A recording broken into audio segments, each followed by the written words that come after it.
Tal, queridos hermanos, muy buen día. Les saludo en este sábado ya, 16 de octubre del año 2021, año de San José. Estamos entrando ya en la segunda quincena, en la segunda mitad de este mes de octubre, ya muy próximos a este mes de noviembre, en el cual pues empezamos un año litúrgico. Empieza el noviembre, es el mes del Adviento. Entonces yo ya estoy preparando algún material para retiro de Adviento para compartir con mi comunidad, y también más adelante lo subiré aquí para que también todos los que me ven en otras partes puedan tener acceso a él, para que estén al pendientes. El día de hoy continuamos con la carta de San Pablo a los Romanos, capítulo 4, versículo 13 y del 16 al 18. Y San Pablo continúa esa educación o esa clarificación que trata de hacer respecto a la fe y las obras.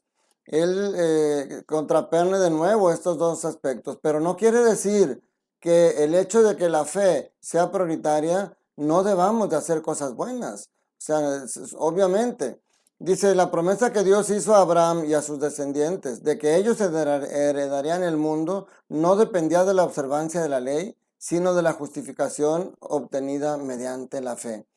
Dice, en esta forma, por medio de la fe que es gratuita, queda asegurada la promesa para todos sus descendientes.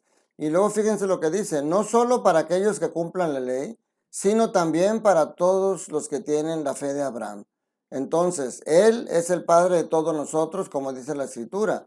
Te he constituido Padre de todos los pueblos. Entonces, mis hermanos, también no hay que confundir. Por eso les decía, no quiere decir que porque la fe sea la importante, no debamos de hacer cosas buenas. Aquí dice, no solo para aquellos que cumplen la ley, sino también para todos los que tienen la fe de Abraham.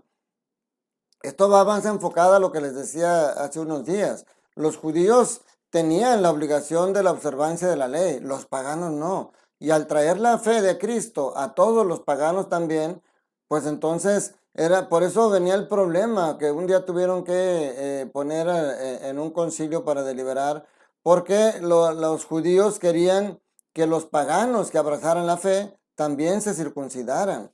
Y entonces ahí es donde por la iluminación del Espíritu Santo dice, no podemos poner cargas que no les corresponden. Los paganos no están obligados a la observancia de la ley, pero están obligados a la ley nueva que trae Cristo, que no es una ley que sustituye a la anterior, sino que la lleva a la plenitud. Amar a Dios sobre todas las cosas, amar al prójimo como a ti mismo.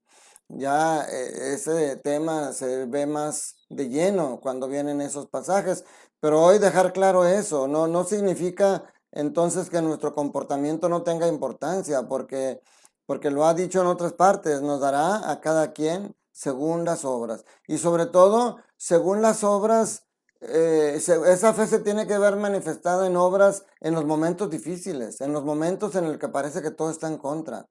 Por eso dice aquí que Abraham, esperando contra toda esperanza, creyó que habría de ser padre de muchos pueblos conforme a lo que Cristo le había prometido.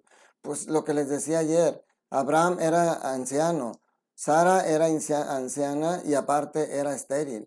Y sin embargo, contra toda esperanza, Abraham creyó y Abraham actuó conforme a lo que Dios le pedía. Por eso Él es nuestro Padre en la fe. En el Evangelio de hoy, Lucas 12, capítulo 12, versículos del 8 al 12, bien, sigue fortaleciendo algo que ayer nos había dicho. Ayer nos animaba a ser valientes en dar testimonio con nuestras acciones, confiando que tenemos un Dios, un Padre todopoderoso que nos cuida, que si se preocupa por los pajarillos, con mayor razón se preocupa por nosotros. Entonces, si ayer nos recalcaba que tenemos un Padre que desde el cielo nos cuida, hoy nos da otro motivo más para ser valientes en el testimonio. Es el mismo Cristo que dará testimonio a favor de nosotros el día del juicio. Dice, yo les aseguro que todo aquel que me reconozca abiertamente ante los hombres, lo reconoceré abiertamente el Hijo del Hombre ante los ángeles de Dios. Pero aquel que me niegue ante los hombres, yo lo negaré ante los ángeles de Dios. Aquí nos está diciendo Jesús que Él estará a favor de nosotros el día del juicio si hemos vivido rectamente de acuerdo a las enseñanzas que Él nos tiene. Este pasaje es tan hermoso que algunas veces lo echan a perder con las famosas cadenas. Entre paréntesis les digo, no utilicen cadenas. Es más, a mí me mandan a veces cadenas y yo no les hago caso. Las cadenas no son algo de nuestra fe católica. Te mandan un mensaje muy bonito con la imagen de Cristo y te dicen, si borras este mensaje es que porque yo te negaré delante de Dios. O sea, el Señor no va a estar viendo quién manda o quién no manda mensajes. El Señor va a estar viendo tu comportamiento, tu actitud, tu fe, el amor que le tienes a Él y cómo ves ese amor reflejado en tus seres queridos. Entonces, ese es un punto muy importante. Pero aparece otro motivador importante para este cumplimiento, para ese dar nosotros el testimonio con nuestras obras. Dice, a todo aquel que le diga una palabra contra el Hijo del Hombre se le perdonará, pero al que blasfeme contra el Espíritu Santo no se le perdonará. Cuando los lleven a las sinagogas y ante los jueces y autoridades, no se preocupen de cómo van a defenderlo o qué van a decir, porque el Espíritu Santo les enseñará en aquel momento lo que convenga decir. Entonces, fíjense, mis hermanos, aquí se ve muy clara la fortaleza que tenemos como católicos, que es la Trinidad. Es algo que tienes tú que valorar. La Santísima Trinidad, el Padre que no te olvida nunca, el Hijo que se pondrá de tu parte el día del juicio y el Espíritu Santo que inspira tus palabras y tus acciones. Pero tienes que dejarte, tienes que ser consciente de esas. El Espíritu Santo lo recibes en el bautismo.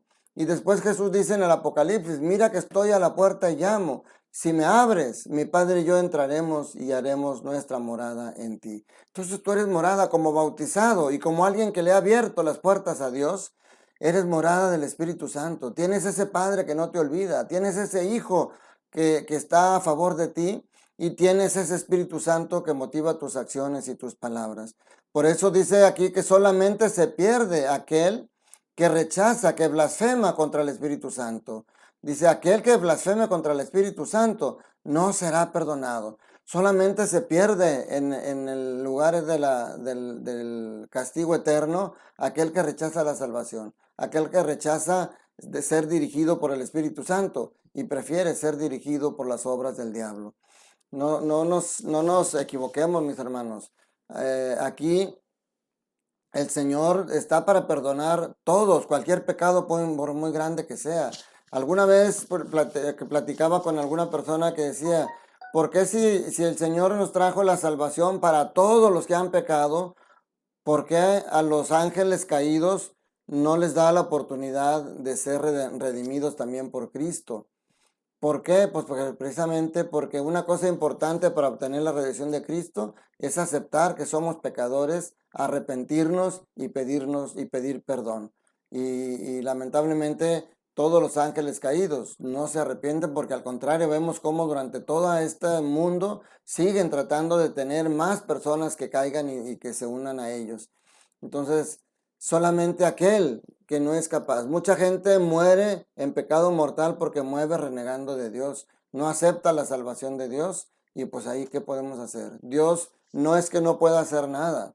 Miren, en la cruz, esto lo digo siempre que se da la oportunidad, estaban dos personas a su lado, crucificados, a los que la piedad popular le llama el buen ladrón y el mal ladrón, pero sabemos que a la cruz llevaban a los peores criminales, por eso quisieron a Jesús rebajarlo a ese nivel.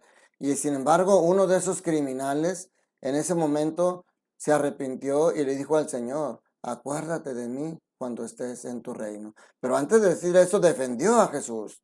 Nosotros estamos pagando por lo mal que hemos hecho, pero este hombre es inocente. Y le dice, acuérdate de mí cuando estés en el reino de los cielos. Y el Señor Jesús le dice, en verdad te digo que hoy estarás conmigo en el paraíso.